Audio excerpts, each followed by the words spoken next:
Hello, girls. In this lecture, I'm going to talk about heroic tragedy, which was a form mainly specific to the Restoration period. Although we can have instances of heroic tragedy being written in the early 18th century. Now, John Dryden is considered as one of the major proponents of heroic tragedy. And if we look at the definition that Dryden has given to the form of heroic tragedy, he says, here I am quoting him, an heroic play ought to be an imitation in little of an heroic poem, and consequently love and valor ought to be the subject of it. I unquote. This definition has been given by Dryden in preface to The Conquest of Granada, the play which was first performed in 1672. Now, by heroic poem, he meant epic, and the plays attempted to emulate the epic by employing as protagonist a large-scale warrior whose actions involve the fate of an empire, and by having all the characters speak in an elevated and elaborate style, usually cast in the epigrammatic form of the closed heroic couplet. So, what we can understand from this is that there are certain features of heroic tragedy or heroic drama, or better to say in Dryden's definition, epic. The features that we can identify from this are, number one, in this dramatic genre, there is a heroic figure, a noble hero, just like any other form of tragedy. The protagonist, who is a large-scale warrior. Now, we know from Aristotle's definition that the protagonist of a tragedy needs to be a large-scale warrior, sometimes a larger-than-life figure, who emulates the characteristics of a great hero. The persona who needs to be unafraid of any situation in life, a decisive figure who can take strong decisions at a given point of time, the person who always is a leader for his community, on whom the fate of an entire community or sometimes an empire depends upon, and the form of the heroic tragedy should be epigrammatic. The use of heroic couplet is another point which makes a heroic tragedy heroic. So, taken from the definition of Aristotle, if we try to understand that, then we may find one common ground for heroic tragedy and tragedy in general. That is, in heroic tragedy, the separation which Aristotle in his definition of tragedy made very clear, the separation between epic and tragedy almost meets together and gets a common ground for unity.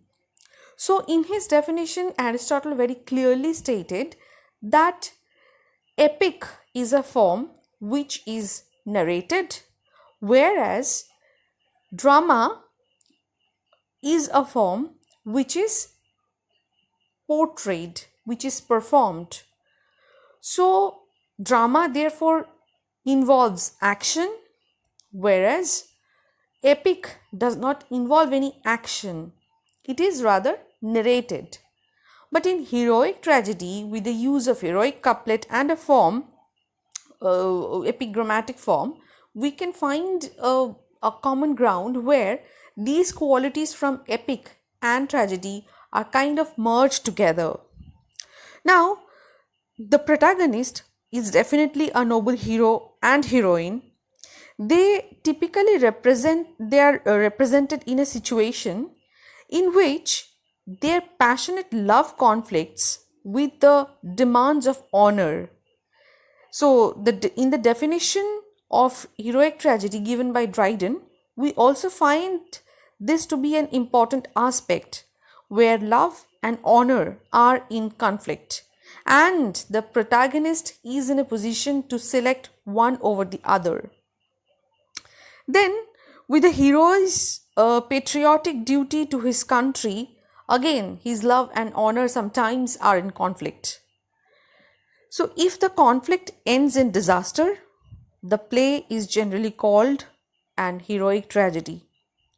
So, often the central dilemma is patently contrived, and the characters seem to modern readers to be statuesque and unconvincing. While on the other hand, also the attempt to sustain a high epic style sometimes swells into bombast, and this can often lead the drama to a laughing stock, because uh, the enigma of the protagonist sometimes is made so over the top with the usage of heroic couplet and epigrammatic style that it can often become bombastic and at times far from reality, and can cause exaggeration, causing at times laughter for the audience. Now, if we look at Dryden's Love's Triumphant, then in Love Triumphant, we can see that there are questions like, what woods are these? I feel my vital heat. Forsake my limbs, my curled blood retreat. Now, such dialogues often causes exaggerated, over the top, bombastic effect on the audience. So, given the fact that these are the qualities which were nurtured and cultured by the restoration dramatists, and that has given us the subgenre called heroic tragedy, we can say that Dryden is actually the major writer of this dramatic form. His The Conquest of Granada is one of the better heroic tragedies, but the most successful achievement is All for Love, which was first performed in 1678, which also is an adaptation to the heroic formula of Shakespeare's Antony and Cleopatra. But apart from Dryden, the other heroic dramatists were Nathaniel Lee, who's The Rival Queens and was very popular. Apart from Nathaniel Lee, we have Thomas Otway, whose Venice Preserved is a fine tragedy that transcends the limitations of the form. We also owe indirectly to heroic tragedy two very amusing parodies of the type: the Duke of Buckingham's The Rehearsal, where he actually makes fun of this form of drama, and Henry Fielding's The Tragedy of Tragedies, or The Life and Death of Tom Thumb the Great. In the winter of 1670 to 71, the King's Company gave the first performance of John Dryden's fourth rhymed heroic play, the two-part The Conquest of Granada. Dryden's earlier heroic play, Tyrannic Love, which was first performed in 1669, was about the martyrdom of St. Catherine. It had featured a rantingly bombastic and egomaniac villain. In The Conquest of Granada, grand and extraordinary self-assertion were transformed to the hero, Almanzor. Almanzor is a powerful warrior who was brought up outside civilization, and for a long time was incapable of comprehending its demands, the demands of the civilization. The play is said to set up a controversy that has persisted to the present day. even if it is now only the preserve of specialist scholars. Although records of performances are sparse, the play was clearly successful. Mary Evelyn, the wife of the diarist, saw it. Her only reservation was that it might represent unrealistic patterns of virtue. But the play was also attacked in pamphlets such as Richard Lay's The Censure of the Rota on Mr. Dryden's Conquest of Granada, and the sarcastically titled Friendly Vindication of Mr. Dryden from the Censure of the Rota by his Cabal of Wheats. This mocked the alleged linguistic absurdities of this play, and also at the same time the lawlessness of its hero was severely criticized. Now these attacks were answered in Charles Blount write-up treaty, Mr. Dryden Vindicated, and there were others as well. On the other hand, comic dramatists, notably Dryden's rival Thomas Shadwell, parodied and jeered at heroic rant, and Dryden was caricatured on stage. And you know that this rivalry went on for long. So the Conquest of Granada was actually published early in 1672, and Dryden already felt obliged to defend his creation and himself. And indeed, he does so at 3 points: in the dedication of the drama, in a substantial prefatory essay called Of Heroic Plays, and also he added a postscript where he pedantically elaborated criticisms of the language of Shakespeare and his contemporaries, first made in the epilogue to part 2. Now, Dryden had alluded to the success of heroic plays in his dedication of his second such play, The Indian Emperor, which was published in 1665. But in that prefatory essay of heroic plays, he mounts an elaborate theoretical justification of the genre. He does not only defend the use of rhyme, that is heroic verse, in drama, which he had done before, but also he explains the literary lineage of Almanzor and of the play as a whole. From previous English drama, Dryden cited only one precedent, that of Sir William Davenant's rhymed semi-opera, The Siege of Rhodes, the original version of which had been staged in 1656. Dryden was more concerned with locating his creation in the tradition of European non-dramatic heroic writing. He alluded briefly to the possibility that Davenant's heightened his characters after the example of Corneille, but his main point of reference definitely was the epic. So when he gave the definition, when he actually embarked on the defense of Almanzor, he continued to invoke the epic, providing his hero with a 3-stage literary pedigree, which commenced with the first epic hero of all, Achilles in the Iliad. The two other literary forebearers are Rinaldo in Tasso's Jerusalem Librata, and Artaban, one of the heroes of enormous prose romance, a French romance. So, for the modern reader, one of the main questions about the conquest of Granada remains that how we are to judge Almanzor. Is he to be admired, ridiculed, or subjected to a complex and divided assessment? The genealogy which Dryden provides gives us less guidance than we might wish. Like Orlando Furioso is famously ambiguous in its treatment of the heroic. Rinaldo provides a critical Christian reconsideration of the figure of Achilles, reenacting the latter's quarrel with his leader and secession from the army. but overgrowing the flaws of his model in ways that invite specifically Christian assessment. Yet, however unrealistic it seems to us, the conquest of Granada is a play about political events and ideas, about civil war, usurpation, and restoration, addressed to an audience that had lived through all three. The unthroning of kings was not to be portrayed lightly.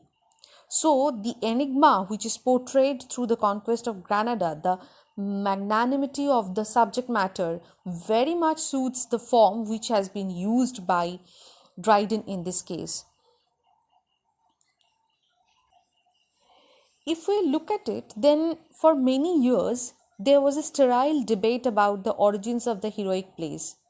The chief candidates for the honor of primary source being the epic, the French prose romance, the idealistic drama of Platonic love, current in Charles I's reign, and the plays of Beaumont and Fletcher. All these influences played an important role, and it is unnecessary and even meaningless to suggest that one dominated to the exclusion of the others. Dryden demonstrably uses plots from the prose romances. At times, he follows the English translations almost verbatim, though he generally gives ironic twists to the material. The idealization of friendship, popular in the Caroline period, survived on the early Restoration stage and influenced Dryden. The fashion for rhyme was doubtless influenced by Corneille, some of whose works were staged in translations. Though we can say that Corneille's dramaturgy exercised little influence on the content or construction of British plays. Also, we have to take very seriously Dryden's claim to have been influenced by the epic form. Renaissance poetic theory decreed the epic to be the noblest form of poetry. Paradise Lost was published in 1667, and Dryden hoped, although vainly, that his own career would be allowed by the production of an epic. In the 1650s, moreover, the fascination with the epic form produced an outpouring of epics in France and Italy that was impressive in quantity. Interestingly, the best of these epics by Girolamo Grazzini was entitled Il Conquistador di Granada, published in 1650. Dryden borrowed nothing from it, though he would certainly have known of it, for it is warmly praised in the preface of another epic, very famous one, from which he borrowed almost verbatim a plot line for the Indian emperor. Despite his close verbal date to his source, however, he changes Scudry, the Scudry's Alaric, the name of the epic, by giving his hero a secretive and ultimately destructive preoccupation with personal honor. The European epics of the 1650s generally followed the precedent of Tasso's Jerusalem Librata, retaining the military of questioning themes of Homer and Virgil. They also rejected elements of their pagan morality and created an interplay between the inadequate values of the pagan heroic tradition and the newer ideals of Christian military heroism, particularly as expressed in missionary warfare against non Christian nations. Paradise Lost is exceptional in its complete rejection of heroic action, pagan or Christian. Dryden's characters, on the contrary, have often provoked uncertainty or resistance, initially from critics who felt that they demanded admiration for immoral violence and linguistic absurdity, more recently from a minority of scholars who recognize the aesthetic problems that they pose, but feel that Dryden cannot have created the problems inadvertently. This is still a controversial area. And at least some of the problems are deliberately created. That is the opinion of the recent scholars. So, our response to the rhetoric of Almanzar's boasts is inevitably subjective. But we can say with reasonable objectivity that he repeatedly fails to fulfill them. On the battlefield, he is unstoppable. Within the confines of the city, he constantly trips up. His promises of good behavior are repeatedly broken, and he is even physically vulnerable. One of his most famous and stylish boasts is his stand off, I have not leisure yet to die, which he utters when the Moorish king orders his execution. Now, it is important to remember here that, however, when he makes the boast, he has no capacity to fulfill it. He is overpowered and physically helpless, and is only spared on the intercession of the king's brother. The very different hero of Dryden's next and final heroic play, the moralistic Aurangzebe, shows another kind of gap between profession and performance. When his father disinherits him and attempts to steal the woman he loves, he ostentatiously refuses his followers' offer to join him in a rebellion, only to reveal in an aside that he thinks he can gain his ends without the embarrassment of disloyalty by bombarding his father with reminders of how much he has done for him. The refusal to rebel remains commendable, but the private and initially mistaken calculation shows a character more human and fallible than appears in the public facade. Aurangzeb's life is a non stop attempt to do the right thing or strike the right pose, but neither the world nor his own motives are quite what he would wish. Another fairly objective test is to look at the way in which Dryden handles his sources in the prose romances. These are generally long and intricate, and one very simplified example must suffice. In The Indian Emperor, which portrays Cortez's conquest of Mexico, Cortez falls in love with the Montezuma's daughter, Sidaria, who is loved by a morally flawed Indian, Orbelon. Orbelon makes his way to the Spanish camp in order to assassinate Cortes and is detected, but not before he has secured a promise of protection from the unsuspecting Cortes. When Cortes discovers the truth, he keeps his word to the extent of escorting Orbelon from the camp, but then promptly challenges him to a duel, unwilling to strain honor to a point too high. When he wounds Orbelon, he regrets the honor that forbids him to kill him. But his frustration is short lived, for he promptly mounts an attack on the town and kills Orbelon there. There is hardly deep dyed villainy, but neither is it a high principle. Cortes likes the idea of honor, but he is constantly ached by the practice of it, in a way that the character on whom he is here based does not. The Orbelon plot reworks and rearranges elements from the original. So, we can see that Dryden's alterations consistently show the compromising of ideals that are flawlessly upheld in his primary sources. And it is more difficult to evaluate the strained and hyperbolic language of some Dryden characters. It is also unlikely that a single explanation will solve all the phenomena. Dryden could at times write badly and in later life confess to doing so in his heroic plays. At the same time, the nature and limitations of language were, as always, topically subjects, and he and other dramatists were keenly interested in them. It was frequently maintained that the rebellion against the crown had been sustained by a fraudulent perversion of the proper meaning of language.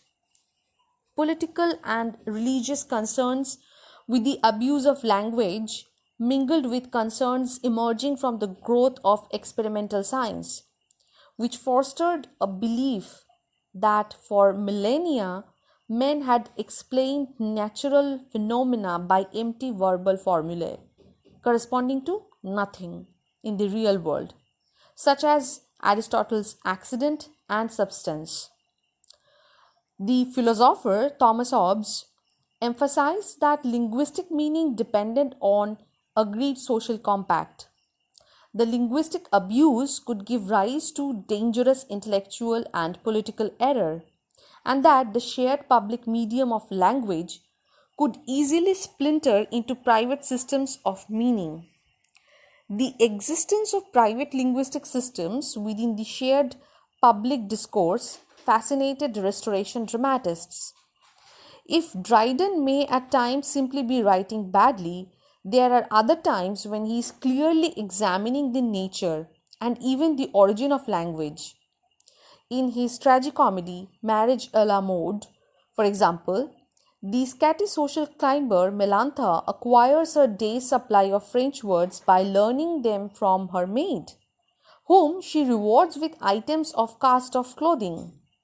We witness the development of an idiosyncratic language, but also one whose meanings are not internalized and whose tokens are acquired by contract with an outside party. In the heroic plays also, there are times when Dryden focuses on moments of linguistic crisis and transition. The Native Americans of the Indian Emperor are in their original state almost without a metaphor, a condition that is all the more remarkable because we have already seen that the Spaniards responding to the unfamiliar landscape with some wildly strained imagery. So, there are many such moments, and these are the moments at which the Indian culture invents metaphor in a fumbling attempt to put into language something that lies outside their acquired linguistic experience. At points such as this, Dryden is clearly addressing the limitations of language as an intermediary between the isolated individual consciousness and the collective world outside. The Renaissance epics are attempts to translate ancient heroic genres into a Christian moral scheme. It is doubtful whether Dryden in the 1660s and 70s was a Christian. He appears at this stage rather to have been a deist, that is, to have believed in a rational and benevolent divinity, but to have rejected the idea that there were revealed truths that were specific to Christianity, such as atonement through the crucifixion. In 1674, he wrote a stage adaptation of the greatest Christian epic, Paradise Lost, and remarkably completely jettisoned all its Christian elements. There is not even the most indirect reference to the Son of God or to the crucifixion. And God's requirements of men are the standard deist ones of praise, prayer, and penitence. Dryden's earlier tragedy, Tyrannic Love, also handles a traditionally Christian theme, the martyrdom of Saint Catherine. Again, however, there is no reference to Christian revelation, and it is at least possible to see Saint Catherine as a ruthless religious zealot, achieving her martyr's crown whatever the cost and danger to others. In The Indian Emperor and The Conquest of Granada, Dryden handled the conventional epic theme of Christian conquest, but in both and specifically in the earlier play, it is handled with some reservation. The Indian Emperor emphasizes the Aztec practices of human sacrifice, treating them as part of the religion that sees human life and identity as inseparably and organically implicated in the cosmic natural cycles of decay and generation. The Spaniards are, however, they arrive at comparable levels of religious atrocity by a different cultural route. They have a culture of measurement, and of economic equivalence. And by the end of the play, the Spaniards' advanced culture of numeric and economic categories has led them to perform human sacrifice, torturing Montezuma and his high priest in an attempt to get them to reveal the whereabouts of Montezuma's gold. The bodies of the victims are removed from their sympathetic oneness with the cycles of nature, becoming passive, isolated items in an economic transaction. All that Christianity has done is to provide a new intellectual system for an old barbarity. A potent influence upon Dryden was Thomas Hobbes, but a great stimulus to skeptical intellectuals he was. Appalled by the chaos of the British Civil War, he had endeavored to devise a science of stable government, most famously in his Leviathan. His starting point was an entirely materialistic view of man. The human body consisted of moving material particles, and thought, reason, and desire were the products of their motions. Because man was constitutionally a creature of restless material desire, he was naturally in a state of competition and hostility with his fellows. The state of nature prior to civilization would have been a state of total war, not only without any material security, but without any right or wrong, since there was no civil authority to impose ideas of right and wrong. Man entered into civil society in order to escape from the horrific consequences of his own unbridled nature, contracting away his natural rights in exchange for the security of a political state. This is one of many occasions on which Hobbes turns received terminology and teaching on its head. Aristotle had taught that man formed civil societies because he was naturally a political animal, but Hobbes explicitly disagreed. For him, there is a paradox at the heart of civilization. Man forms societies because he is antisocial. Civilization arises from man's natural propensity to savagery. This paradox is one of the major topics of Restoration drama, both heroic and comic. So, in many ways, Dryden's early plays show a receptive, if critical, engagement with the ideas of Hobbes, and he informed John Aubrey that he admired him and used his doctrine in his plays. As I've said earlier, he was fascinated with the problem of how an individual idiosyncratic consciousness can use language as a transparent medium of universally agreed meanings. In the dedication to his early comedy, The Rival Ladies, he contemplated the possibility that man might be a materially driven automaton, and he was fascinated with the proposition that man in his archetypal state was an egocentric savage. Almanzor, the turbulent hero of the conquest of Granada, is the nephew of the king of Spain, but he was brought up outside the limits of civilization, and he has to undergo a very protracted and erratic education in the existence of realities and values that are independent of his desires. Dryden's first heroic play, The Indian Queen, written in collaboration with his brother-in-law Sir Robert Howard, has a similar character in the young Montezuma, debarred from his rightful throne by usurpation, brought up outside civil society, initially unruly and chaotic in his character, but finally restored as the just and temperate ruler of Mexico. The parallel to Charles II's experiences is obvious, but of the many sycophantic celebrations of Charles's return, few portrayed him as a noble savage in need of civilization. Heroic literature of the Renaissance and 17th century tends to portray a transcendence of the personal and the fulfillment of the self in some national or Christian ideal. In Dryden, the heritage of the Hobbesian savage is a persistent and disruptive one. During the 1670s, serious drama changed as a result of separate but interacting factors. One was that plays about the Restoration had simply outlived their topicality. Another reason was that the success of the conquest of Granada. A hoary myth maintains that the rehearsal so successfully ridiculed heroic drama as to drive it off the stage. But in fact, imitations of Dryden only started to appear in the 1670s after the conquest of Granada. But also after the rehearsal, it continued.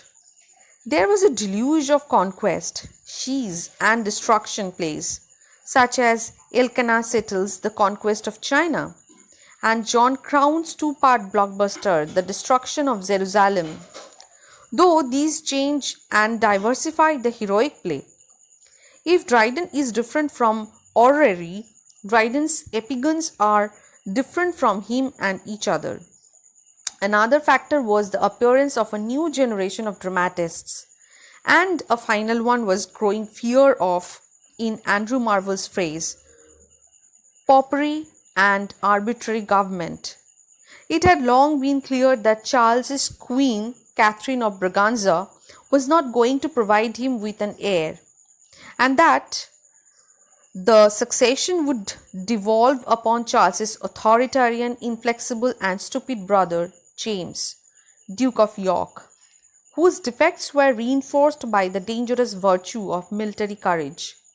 In 1672, Charles aroused public disquiet by entering upon another war with Protestant Holland, in alliance with the absolutist Catholic monarch Louis XIV. Then, in 1673, James made public what was already an open secret, that he was a Catholic convert, and that the country faced the succession of a ruler of alien and absolutist principles.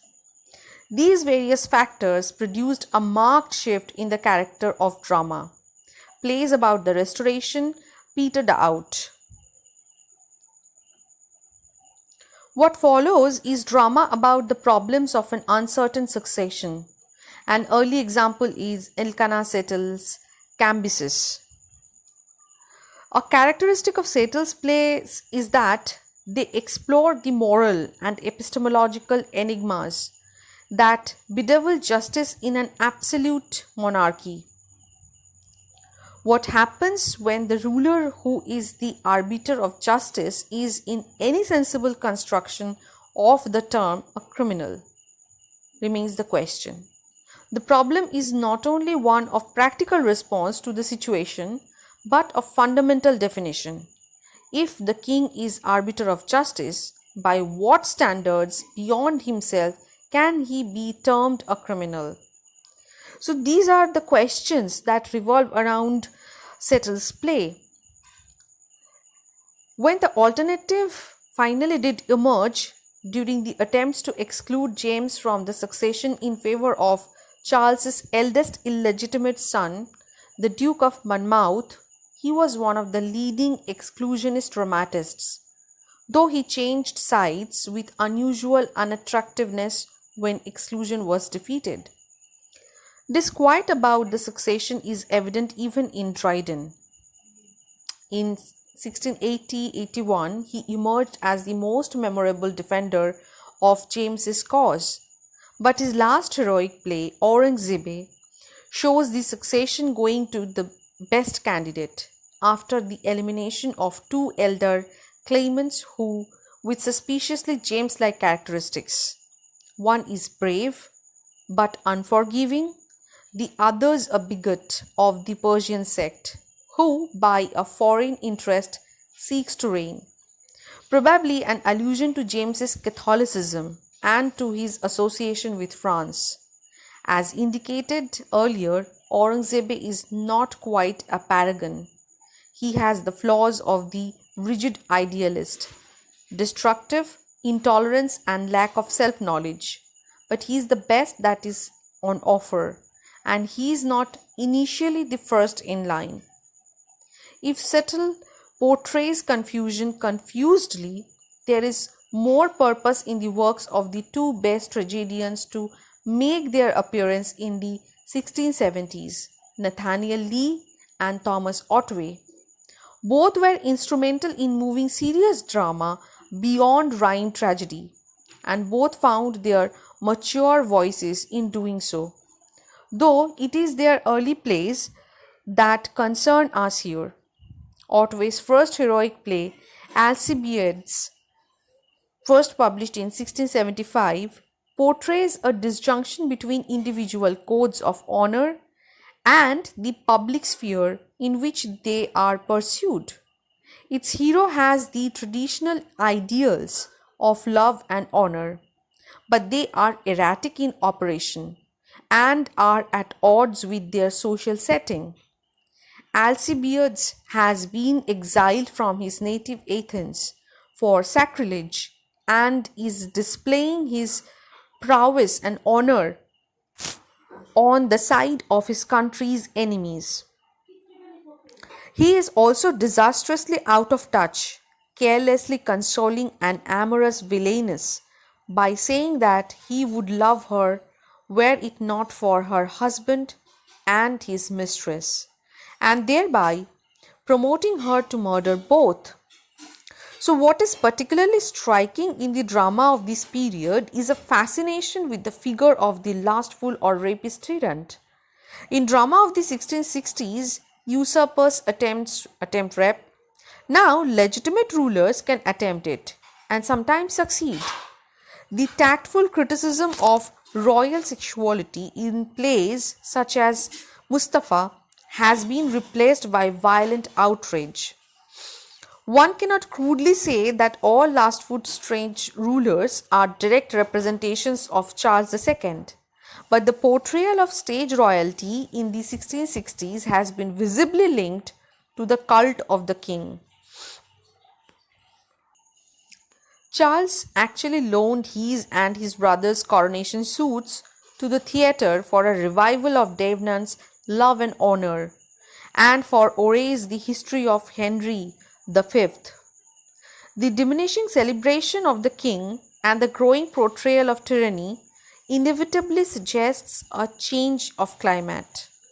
Otway's second play, Don Carlos, resembles Dryden's earlier Aurangzebe in having an elderly, sexually oppressive monarch who covets his son's mistress. In Aurangzebe, however, the conflicts are finally resolved. In Don Carlos, they are insoluble. The play ends in catastrophe and the king goes mad. Otway remained loyal to the monarchy, though gloomily so. Nathaniel Lee's early plays, by contrast, are particularly hostile to the Stuart regime until the tide of events converted him. Lee is so preoccupied with the sex-mad tyrant that in Gloriana he even turns the Emperor Augustus into one. More traditionally, he also portrays Nero in this way in the tragedy of Nero, Emperor of Rome, a comprehensive destruction of the cliches of early Restoration tragicomedy. The son of the previous emperor and true heir to the throne, Britannicus, is not restored but goes mad and is killed, and the play concludes with the deposition of the ruling dynasty by an outsider, Galba. A conventional image of the Restoration had been the return of Astrea, goddess of justice, who, according to classical myth, had flayed the earth at the beginning of the Iron Age. Virgil's celebration of the return of the Golden Age in Eclogue had been quoted on one of the arches which adorned Charles' coronation procession, and Dryden's panegyric on the Restoration, Astrea Reduced, derived its name from the myth of Astrea's return. Lee, however, depicts a world from which Astrea has again departed, Observing Nero's pride and cruelty, a character exclaims, "Where is Astraea fled?" Significantly, the exclamation coincides with the moment at which Nero resolves on Britannicus' death, and where the possibility of restoration is snuffed off. The existence of plays such as Nero and Don Carlos should make us wary of the old cliche that restoration audience revel simultaneously in a serious drama of extreme idealism and a bawdy comic drama of unparalleled cynicism. Full-blown sex comedy did not emerge until 1674-75. Although the best plays of the 1660s were naturally still being performed at the time, idealism had largely disappeared from new tragedies. The tragic contemporaries of the sex comedy heroes were the last full tyrants, or the men of principle who were out of touch with the murky cynicism around them. Obviously, drama of the mid 1670s has many strands, and not all stage rulers were sex and egomaniacs. Some, such as Titus and John Crown's The Destruction of Jerusalem, heroically renounce foreign mistresses. A very different yet extremely topical play is Henry Neville Payne's The Shees of Constantinople, which contains clear portrayals of a number of political figures, including Charles, James, and Earl of Shaftesbury, who was now clearly moving into opposition to James. The play is loyalist, and its royal brothers have exemplary sex lives, but it nevertheless portrays royal weakness. For the Byzantine emperor is destroyed by benevolence and by trusting the wrong people. Payne's approach is the reverse of Ore's, in that he analyzes specific conflicts in some detail, and the consequence is that abstract schemes of love and honor retreat into the background. The most overt debt to earlier heroic drama is in the general Justiniano, who resembles Almanzor in being a bombastic foreign ally. Justiniano, however, is a mere poseur and a mercenary who will not fight without pay. The economics of political conflict, so strikingly banished from Ore's world, are here central. The siege of Constantinople clearly has its root in the heroic play, yet in almost every respect apart from its royalism, it reverses Ore's procedures. It portrays not the rebirth of England, but its reduction to a client state, and it does so with attention to the impenetrable maze of deception and profiteering in which politics is conducted. So the Restoration heroic play is not then a single monolithic phenomenon. Overall, one may distinguish three stages. First, Davenant and Ore. Second, Dryden, who deals skeptically with the values and the political events that Ore simply endorses, and the host of new dramatists who take their lead from the conquest of Granada, but transform drama so to reflect the growing sense of political crisis. In some ways, the quantity of Shee's conquest and destruction plays gives a false impression of theatrical fashion. These are often short-lived plays by minor or immature dramatists with no ideas of their own and nothing better to do than to imitate the successes of their betters. Drama changes when Lee and Otway find their voices, when Dryden changes direction, and when the political crisis of 1678 to 81 turned diffused anxiety into focused, if rapidly shifting, partisanship. So this was in general some features of the heroic play and some of the major proponents and their dramas, the way heroic play evolved and the political context that helped with the emergence of the heroic play in brief. So I would suggest you to read in detail and find out the features yourself so that you can find out the actual examples that relate to them directly while writing your answer. So with this, I'll stop here. Thank you for listening. If you have questions, do keep me posted. Thank you.